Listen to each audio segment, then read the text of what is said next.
Começar aqui falando de algumas funções que nós já vimos no Python. Então, qual que é a característica principal da função? Você vai ter uma função abre e fecha parênteses, tá? Então, isso vai se repetir para todas as funções que a gente já viu, elas vão ter essa cara aqui, ó. Então, temos o len, temos o int, temos também, por exemplo, type e float. Então, todas essas funções, elas independem do que está ali dentro. Elas são independentes. A gente pode jogar basicamente o que a gente quiser, desde que a gente respeite a sintaxe delas, né? Então, a função, por exemplo, print, se a gente cortar aqui, ó, a gente pode ver que o print ele serve para mandar algo para o usuário no console. Então, se a gente printasse, por exemplo, bom dia, apareceria bom dia aqui para o nosso usuário. A função input, ela já seria útil para quê? Para a gente salvar algo numa variável. Se a gente quisesse, por exemplo, salvar um valor qualquer aqui nessa variável var, eu vou, por exemplo, falar boa noite. E aí, eu pedi para ele printar boa noite aqui, certo? Então, esse var aqui, ele recebeu o valor que eu digitei aqui no input. Esse valor ele pode ser um string, pode ser um número, né? Então, vamos dizer que eu colocasse boa noite, Leonardo. Então, espacinho, Leonardo. Então, ó, agora eu vou digitar boa noite. E aí, o var vale boa noite. Então, vai ser var concatenando com Leonardo. Então, boa noite, Leonardo, né? Então, esse var, ele assumiu esse valor boa noite, porque o print, ele me ajuda a fazer esta atribuição. Atribuir este valor à variável var, né? Vimos também a função, por exemplo, len. O len, ele serve justamente para ele contar a quantidade de caracteres que tem em alguma coisa. Lembrando que eu não posso simplesmente colocar aqui. Se eu executar, ele até vai executar e falar que tem 9. Mas isso é uma saída, isso não é um print, né? Se eu tivesse, por exemplo, outra coisa aqui embaixo, ele não apareceria. Então, o len a gente vai colocar, se a gente quiser só ver, lembrando, né, o print ele não faz nada pra gente que nós que somos programadores. Ele só serviria para mostrar alguma coisa para o usuário. Então, o print é só para a gente testar o que está acontecendo. Então, agora sim, você não viu aqui a saída e tem aqui o 9, né? Então, o 9 é o tamanho dessa variável boa noite. Então, 9 caracteres, certo? Se eu colocasse aqui Leonardo, ele me diria que tem 8 caracteres, certo? Temos também int float, né, que são para a gente transformar. Então, vamos dizer que a gente quisesse transformar um número. Vamos dizer que eu quero transformar esse texto aqui, ó. Então, print int, e aí eu vou colocar aqui o 12. Então, eu acabei de transformar esse 12 aqui, que era um texto, em número. Aí você fala assim, professor, mas se eu não tivesse colocado esse int aqui, ele ainda continuaria printando 12. É uma verdade. Lembrando que eu estou usando o print porque o print é o que serve para a gente poder verificar, né, o que está acontecendo. Então, se eu printar o tipo desse 12, olha só, ele é um string agora. E eu poderia estar transformando ele justamente num inteiro, certo? Lembrando também desses parênteses, né? Então, se você prestar bastante atenção, o que eu fiz? Aqui é a função int. Então, ela tem os próprios parênteses. Ela está dentro da função type, então a função type ela vai engolir aqui, ó, tá vendo? A função int. Então a função int engole o 12, a função type engole o int e a função print engole o type. Eu vejo às vezes o pessoalzinho fazendo isso daqui, né? Então isso daqui tá completamente errado. Por quê? Porque agora o print ele só tá vendo o quê? Esse type que não tem nada inclusive dentro dele. E esse parênteses com parênteses aqui vai dar erro também. Então você tem que tomar muito cuidado com esses parênteses. Na dúvida, eu penso o seguinte: finge que isso daqui é um xizinho, certo? Então agora tem int de xizinho. Aí eu falo assim, pô, mas esse int de xizinho agora vai ser outro xizinho. E aí agora eu tenho o type de xizinho. Opa, tá certo. Tô fazendo tudo certo. E aí agora esse type de xizinho é um xizinho e ó, agora eu tenho um print do xizinho, tá certinho. Então, se você vai transformando essas coisas, você vai vendo que você pode facilmente driblar esse erro de parênteses. Lembrando também que você poderia converter para float, né? A única diferença do int para o float é que o float é ponto flutuante, então a gente tem ali casas decimais, certo? Bom, então vimos todas essas funções aqui. Essas são as funções básicas que a gente aprende de início no Python, né? Justamente para que a gente possa estar começando os nossos programas. Então, com isso, a gente já conseguiria, por exemplo, perguntar o salário para a pessoa. Lembrando, o input eu não usei nada ali, porque nós estamos fazendo um teste, mas quando você vai mandar para o usuário, você escreve uma mensagem para o usuário saber qual deve ser o input dele, correto? Então, se eu executar isso aqui, agora o usuário deve saber, lendo a minha mensagem, qual que é o input. No caso do salário, o que faria sentido eu perguntar? Quanto é, por exemplo, né? Quanto é seu salário bruto? E aí ele colocaria a mensagem aqui, né? Quanto é o seu salário bruto? Eu vou colocar ali, por exemplo, R$ 2.000. E aí, pum, tá? Salvou ali na variável salário. Lembrando, né? Se a gente tentasse printar agora o salário, ele printaria os R$ 2.000. Só que, olha só que interessante. Isso daqui não é um número, né? É uma string. Por quê? Porque todo input é uma string. Então a gente precisaria estar convertendo esse cara para inteiro. E aí lembra lá do que eu falei? Finge que isso daqui é um xzinho e aí você converte, por exemplo, para inteiro, né? E aí agora sim, no lugar desse xzinho, você vai colocar input. Pronto, você não errou o parênteses, né? Então agora se a gente fizer, a gente vai ver que o tipo virou inteiro. Se o tipo é inteiro, eu posso fazer uma conta. Então, vamos dizer que o salário líquido vai ser. Vamos dizer que o cara paga 20% de imposto, então eu vou fazer 80% vezes o salário normal. Então, se eu quiser printar agora o salário líquido dele, agora eu tenho o salário descontado de 20% de imposto, né? Lembrando que esse formato aqui de print, eu vou comentar aqui só para a gente não precisar fazer as contas novamente. Então, esse formato aqui de print só serve para a gente colocar um número sozinho. Se a gente quer colocar um texto, você vai ver muitas pessoas na internet ensinando assim, que é um jeito mais fácil, né? Então, o salário líquido é. E aí vai colocar, nem precisa desse espaço aqui, né? Ele vai colocar uma virgulinha ali e aí, ó, o salário líquido é 1.600. Mas eu ensino para vocês como você usar o ponto format, né? Que aí você mantém isso daqui como uma string só. E você também aprende a começar a utilizar métodos, né? Então, ponto format e aí o salário líquido, né? Então, agora sim, esse print aqui pareceu a mesma coisa, mas isso daqui agora é só um texto, ao invés de uma tupla que a gente ainda não sabe o que é, né? Então, passando aqui dessa estrutura, a gente pode também ver que a gente tinha ifs, né? Então, estruturas de condição. Então, como que funcionavam as nossas estruturas de condição? A gente vai ter o if, o elif e o else. Vamos tratar primeiro só do if. Então, ó, se eu pensasse no if, ele vai falar uma verdade aqui. Ele vai fazer uma afirmação. Afirmação. Se essa afirmação for, vamos colocar dois pontos aqui. Se essa afirmação for verdade, execute o que eu colocar aqui.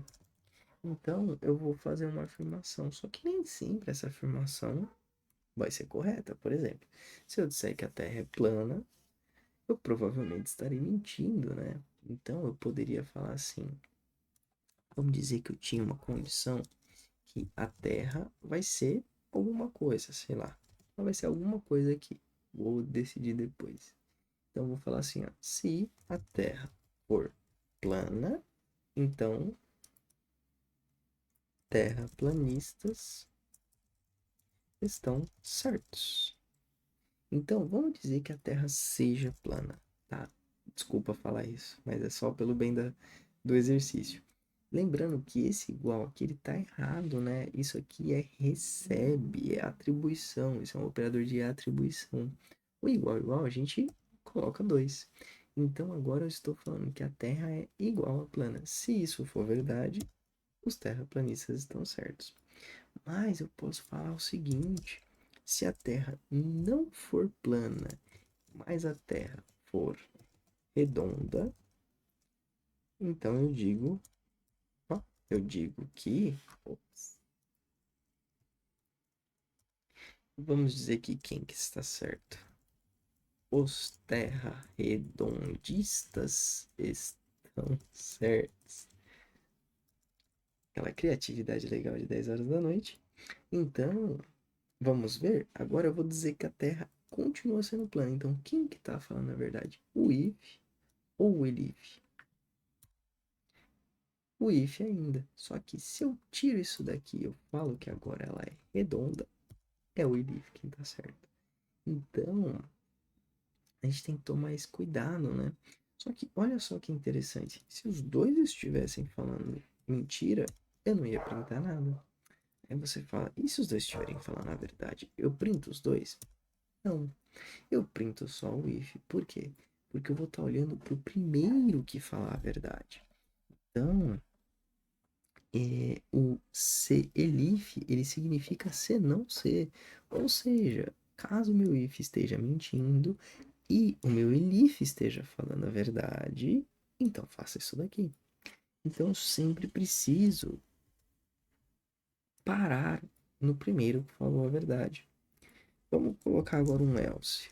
Então vamos colocar aqui que os dois estão errados. Então vamos dizer que agora a Terra é um disco. Sei lá, acho que já é plana, né, como disco, mas vamos dizer que ela é um triângulo, um hexágono. Hexágono. Então, agora vamos lá, vamos ver o que vai acontecer. Então, a Terra é plana? Não. A Terra é redonda? Também não. Então, se isso for mentira, se isso for mentira e isso também for mentira, agora eu vou fazer o senão. Então, qual que é a condição de ativação desse se? Se isso for verdade. Então, se isso for verdade. Isso que, professor? O teste lógico, né? Que eu cobro sempre nas minhas aulas de vocês terem escrito ali num papelzinho. Agora, o que esse if está dizendo? Se o if for mentira e este elif, lembrando que a gente pode ter mais de um, for verdade, então eu vou executar isso daqui. Se não, então, se todos estiverem errados, execute isso aqui. Então, se todos os de cima estiverem mentindo, aí a gente vem para o else, né? Então, a gente vê que o else, ele basicamente sempre vai cobrir as mentiras do if e do elif. Então, neste caso, os dois estão errados, certo? Pois eu disse que a Terra é um hexágono. Beleza. A gente pode também ter o quê? A gente pode também ter um if com um input numérico. Então, vamos dizer, por exemplo, que o meu número vai ser um input do usuário, que eu vou falar para ele digitar um número aqui. Lembrando que eu tenho que converter isso daqui caso eu queira trabalhar como número, tá? Eu vou falar assim, se este número for menor do que 10, então fala que é menor que 10. Se não for menor do que 10, mas for menor do que 5, fala que esse número é menor que 5. Se tudo isso for mentira, fala que outra coisa. Vamos decidir o que será depois dessa outra coisa. Então, vamos dizer que eu estivesse colocando ali, por exemplo, o número 8. Qual que você espera que vai ser o print? É menor do que 10 é menor do que 5? Outra coisa. Tempo é menor do que 10. E aí é onde eu te pergunto, se eu colocasse o número 3, o que que você espera que seja o print? Tempo. Pausa o vídeo se você precisar. Vamos lá? Vamos ver qual que será o resultado. É menor que 10. Como assim? Mas ele não é menor que 5? Só que você percebe que o if não mentiu. 3 é menor do que 10. Então, eu fiz uma condição que ela nunca vai entrar. Por quê? Porque todo número que é menor do que 5, naturalmente também será menor do que 10. Logo, eu tenho que tomar cuidado na ordem que eu faço os meus ifs e elifs. Então, uma forma de eu ter consertado isso daqui seria se eu tivesse feito primeiro o menor que 5 e depois o menor que 10. Então, vamos trocar só esses números aqui e aí a gente vê se daria certo. Agora, 3 é menor do que 5? Sim, então ele vai entrar aqui, não é menor do que 5. E se eu tivesse colocado 8, professor? 8 é menor do que 5? Não, é uma mentira. Então, eu vou falar, já que o de cima é uma mentira, eu vou fazer esse teste aqui. 8 é menor do que 10? Sim, então esse número é menor do que 10. E por fim, se eu tivesse colocado um 20, 20 é menor do que 5? Não. 20 não é menor do que 5, mas 20 é menor do que 10? Também não. Então é outra coisa. Então, vamos testar. 3 é menor do que 5, 8 é menor do que 10 e 20 é outra coisa. Só que o que é outra coisa? Se não é menor que 5, nem menor do que 10, qual que é o contrário de menor? Exatamente, né? É maior ou igual a 10. Por quê? Porque eu não posso esquecer do próprio 10, certo? Então nós temos ali o nosso if sendo a nossa estrutura de decisão, tá?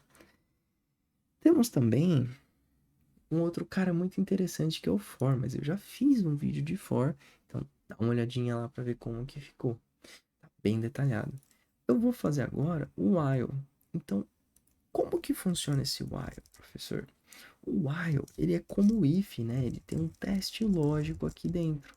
Então, se isso daqui for verdade, faça alguma coisa.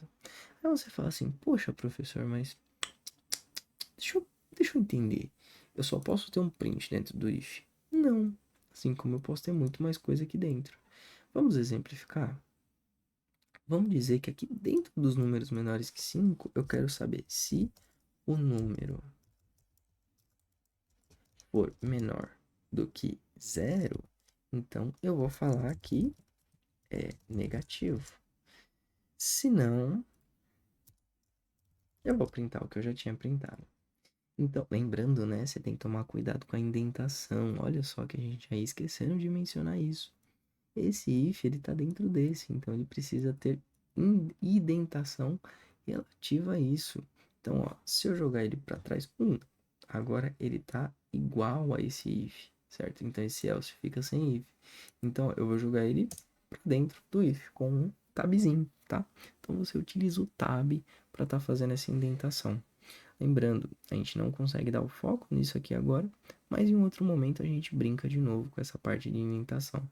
Só que pense sempre o seguinte, viu 2 pontos? Tem indentação.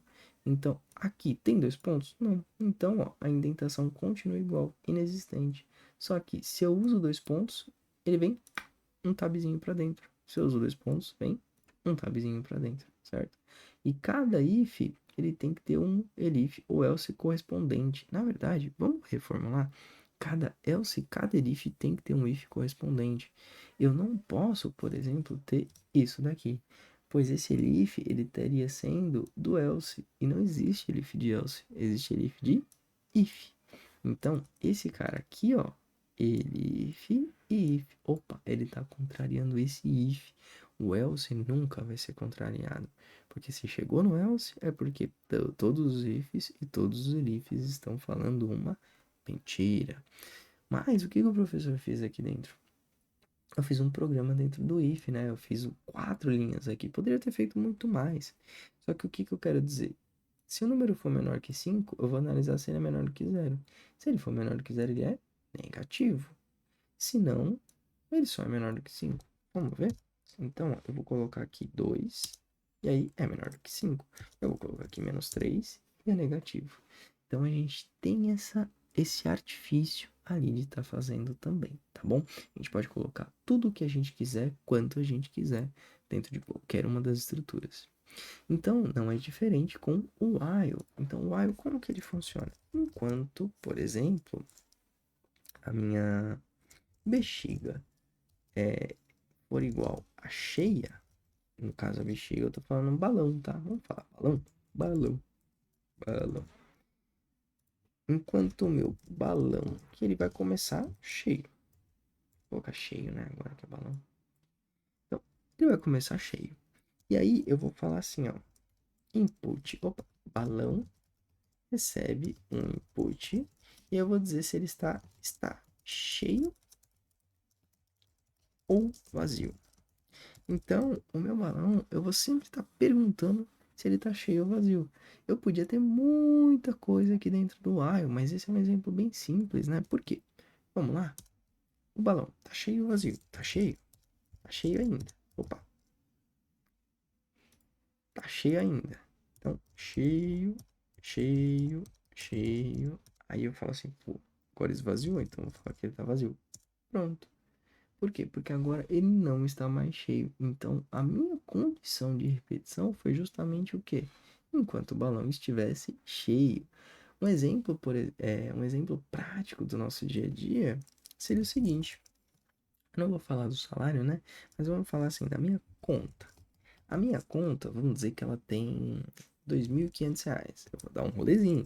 Então, enquanto a conta não for negativa, ou seja, for maior do que zero, maior ou igual. Não, zero também a gente não faz nada, né? Então, quanto for maior que zero, repita. Então, eu vou falar assim, gastos vai receber um float, um input do quanto você gastou agora. E aí, depois, a minha conta vai perder esse gasto. Então, a conta recebe ela mesma menos os gastos. Porque se eu tinha 2.300 e gastei 100, é 2.300 menos 100, vai sobrar 2.200 na minha conta, certo? Vamos printar aqui o total. Um saldo, vai. Saldo.format. Opa, vou colocar aqui também a chavinha.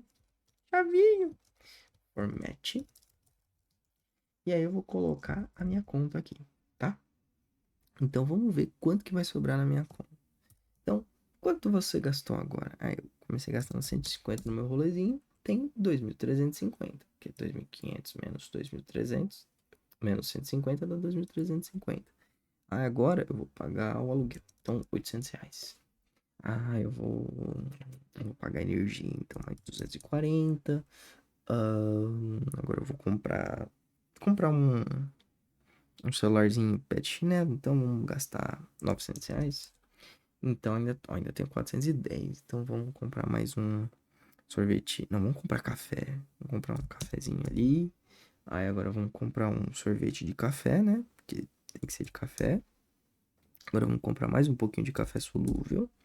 Agora vamos variar um pouquinho. Vamos comprar um açaizinho. E depois um cafezinho pra combinar, né? Então, depois, o que vocês querem comprar? Não sei, vou no Coco Bambu. O Coco Bambu sai caro, né? Então, 280, sobrou R$ 18. Vou comprar mais um café, né? Aí agora eu tenho R$ 1, né, na minha conta. Então, se eu gastar esse R$ 1, acabou. Porque o meu saldo zerou. Se eu tivesse gasto mais, eu poderia fazer uma condição também, dando poder gastar mais, né?